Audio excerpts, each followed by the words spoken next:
Hi, everyone. Well, welcome to 2022, and we're going to talk a little bit about some interesting companies. So, today I'm going to talk about Tyler Technologies. Super sexy, super exciting. Nobody's ever heard of this company, but the company has returned a fantastic return over the last 5 years. As you can see here from this chart, it is over doubled the S&P 500 during that same period. And most of you are probably going, who? So we're going to talk a little bit about Tyler Technologies. Like I said at the beginning, this is not a sexy company. This is not something that is super explosive or anything like that. It's just a steady grower, and it operates in a niche that is very essential, but most people are not familiar with what they do. So let's talk about Tyler Technologies. So here's a quick company overview for you. For first of all, market cap currently is about 21.45 billion. Their annual revenues are 1.4 billion. Their revenue growth over the last 3 years annualized is about 10%, and their operating margin currently is around 14.4%. So, again, you're looking at it, just look at those numbers, and you think to yourself, okay, that's not super exciting. So, why is the company returning so well? So, here's why. So, let's talk about a little bit of what they do. So, Tyler Technologies is a leader in a slow moving and underserved niche market of government operational software. See, told you, super exciting. We believe there is a decade-long runway for the normalized top 10% growth for the company, especially as the demand for SaaS accelerates and the need to modernize local government legacy enterprise resource planning systems intensifies. So here's kind of what they do. The company has two core products, are Munis, which is a core ERP system, and Odyssey, which is the court management system. So what Tyler Technology does is they are the company that provides a lot of operating systems for government agencies. So when you and I go to the driver's license location to get our driver's license, the system that's being operated by them, and for the most part, is probably Tyler Technologies. So they handle all the back office systems, all the everything that goes on. So they enable normal operations of government units, including financial management, human resources, revenue management, tax billing, and asset management. So Tyler addresses the needs of cities, counties, schools, courts, and other local government entities. So the core systems that they have are generally around 20 years old and are running on ancient, and I'm talking ancient software code where there's no wave of like incoming fluent programmers to kind of keep up with these systems. So really Tyler Technologies has this incredible moat because governments, when they buy these systems from a company like Tyler Technologies, for example, generally what happens is they're in it for the long haul. In some cases, some of these systems that people are operating on are the green screen that you might have seen from the ancient days. And they're running on COBOL and Fortran, which are computer programs that I was learning when I was studying computer science back in the 80s. And they're still running on some of these systems. And so when a government pays for these systems, basically they pay for the installment of the system, and then they expect the system to operate and do what it needs to do for as long as it can possibly go. So what happens is that they'll upgrade the system from time to time. It generally seems to be about 12 to 15 years. They may upgrade the systems, or if somebody like Tyler Technology comes out with a newer upgrade, they might upgrade to that. But by and large, the company is pretty solid.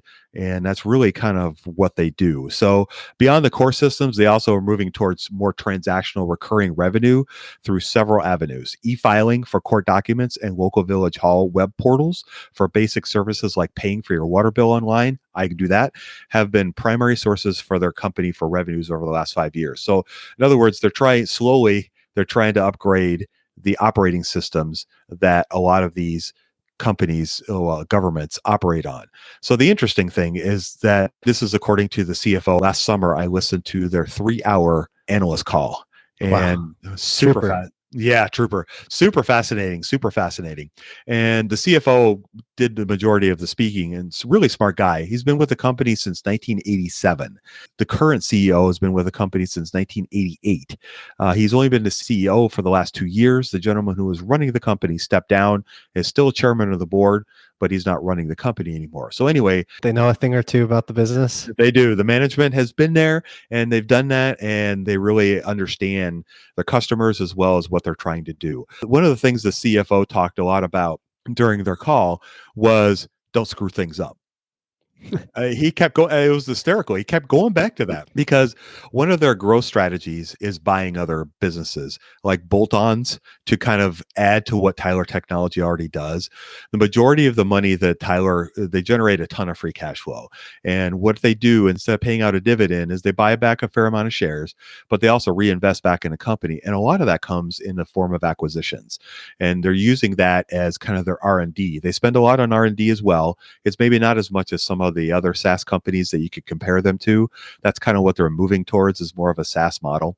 And what's happening is that they use those acquisitions to add different technologies. So for example, one of the things that they're really trying to consolidate, and this is kind of an interesting discussion, there's 88,000 different cities in the United States, ranging from, 100 people to, Chicago or Los Angeles. And all these cities have governments, and they all have agencies, and they have schools, and they have court systems. And so Tyler Technology incorporates all of their technology, and most of it is local. And in some cases, some of it is homegrown. In other words, the city may develop their own system. They may hire some outside guy or person, and they'll come in and develop the system, and that's what they run on. So then Tyler Technology, yeah, it's crazy. So Tyler Technology comes in, and they offer this suite of products and services that the governments can, or courts or schools can accommodate, or I guess incorporate into their operating systems. In some cases, they just rip out the old system and put in what Tyler Technology offers. And so this allows them to update a lot of their and modernize a lot of what's going on. And it's kind of interesting when you think about how easy it is to pay for everything, but paying for stuff via the government online is a major pain in the butt. And so, like I was mentioning my water bill earlier. So here in the city that I live in Chicago, paying my water bill online is kind of a pain in the butt. And so I finally was able to figure out how to do it through an auto pay, but it took me a while. I'm like, why is it so hard for me to give you my money?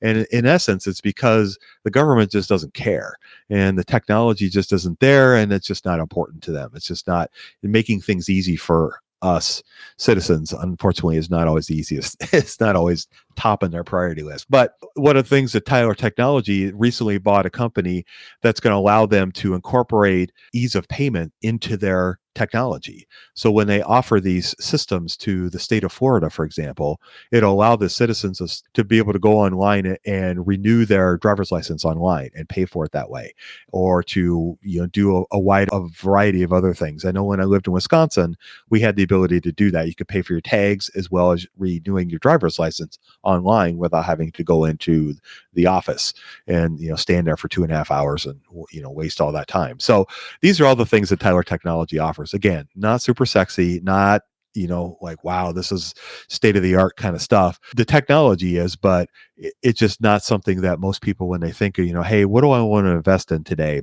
I want to invest in a company that's going to help governments operate better. It's just, not something that just springs to mind. They are easily the largest company in industry/sector.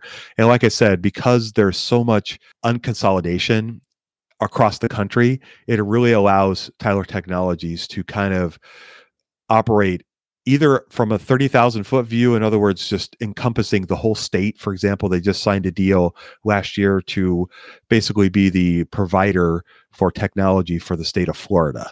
And they also have a similar deal with the state of Texas. And these will mean millions of dollars of revenue for Tyler Technologies.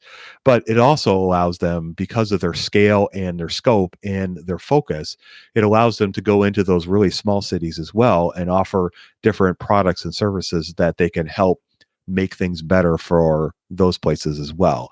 And so all these things give the company tremendous growth. And the margins right now are about 14-15% or so, but the CFO expects that those will be able to grow upwards of 25% over the next 5 or 6 years as they move partly towards the SaaS model, which will allow them to have more recurring revenue. And also because of the sales force, they've been hiring people right and left to push people out into the markets to help sell their products to these places that are underserved because of just the fragmented nature of the industry. And the companies, if you look at their return numbers, ROIC, ROE, ROCE, they're not great. But a lot of it's because they're spending so much on acquisitions, and they're not really spending a lot of money on tangible assets, if you will. So the majority of their revenues are coming from the legacy systems that I mentioned earlier, as well as the SaaS model that they're really trying to focus on. And they're really trying to push all that out. Analysts across the board, from everywhere, from the people I listen to on the CFO call to other analyst reports that I've read, predict that the company can grow revenues anywhere from 15 to 20% over the next 5 to 7 years. Those are big time numbers. It's a fantastic company. Full disclosure, I am long Tyler Technologies. I was able to get in on this company about a year ago when I first learned about it. Unfortunately, right now, it's really expensive. If you look any metric, it's expensive. Their PE right now is around 93. Their trailing PE is around 115. Their forward PEs are in the 60s.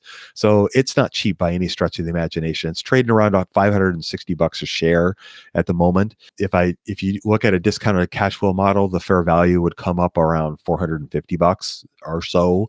So it's not cheap by any stretch of the imagination, but it is a fantastic company. And if there is a pullback, it would definitely be something that would be worth taking a look at, because it's a market leader, an underserved niche, and there's a long runway for the company to grow into the future. So it's a fantastic company.